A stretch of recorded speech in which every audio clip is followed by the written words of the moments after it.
Magandang araw na naman po muli sa inyong lahat mga ka-vlog, boss, idol, regular viewer, silent viewer at kasama na rin po ang lahat ng mga OFW. Ang gagawin ko naman po ngayon ay mag-i-install po ako ng number plate light. LED type po yung ilalagay ko dito. So magmula po nung nabili to na second hand, itong jeep na to ay wala po siyang number plate light. So kailangan po siyang lagyan dahil pwede po nga hulihin ng mga LTO to or ng mga police. Dahil kailangan visible po yung number plate ng isang sasakyan. So ito po yung ilalagay ko. Mayroon po siyang ilaw dito sa lower portion at mayroon din siya sa top. So ganyan po ang mangyayari nito. Yan.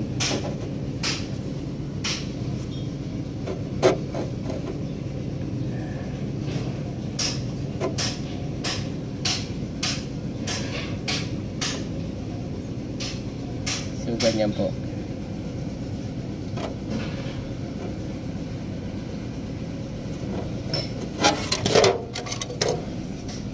Ito po yung gagawin kong pattern kasi isa lang naman to.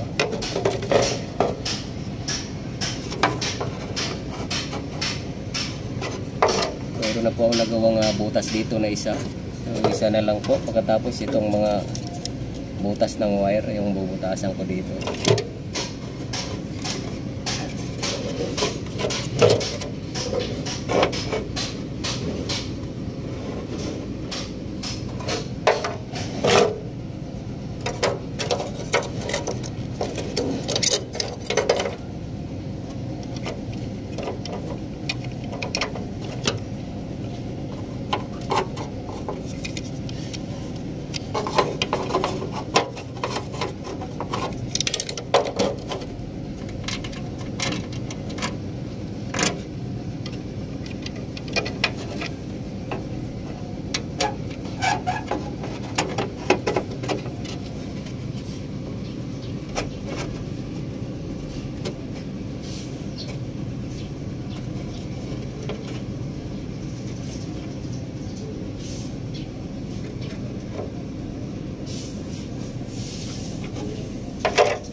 So ito na po, na-install ko na siya. At ang susunod pong gagawin ay wiringan naman po siya para makita na yung actual niya na liwanag para dito sa number plate. Wiringan po natin to.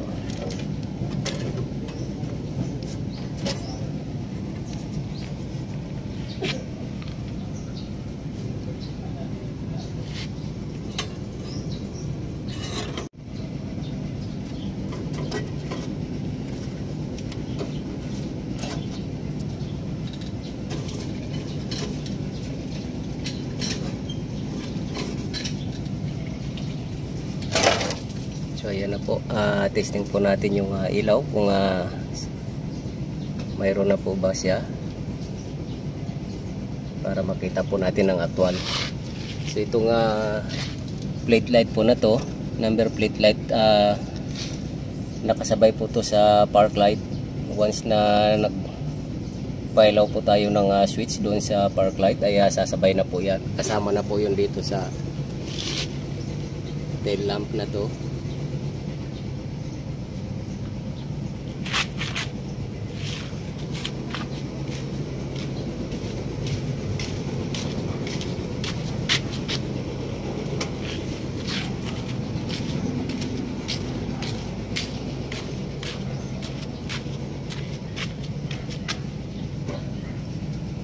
So ayan na po siya.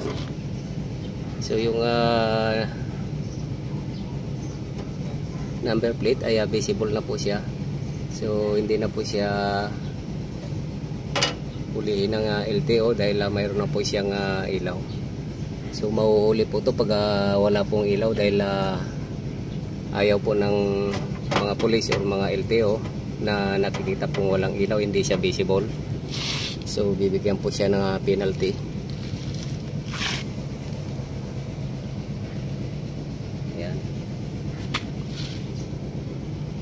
So hanggang dito na lang po muna ang video kong ito. Please like, subscribe na lang po and hit notification bell para sa susunod na mga video. God bless all po.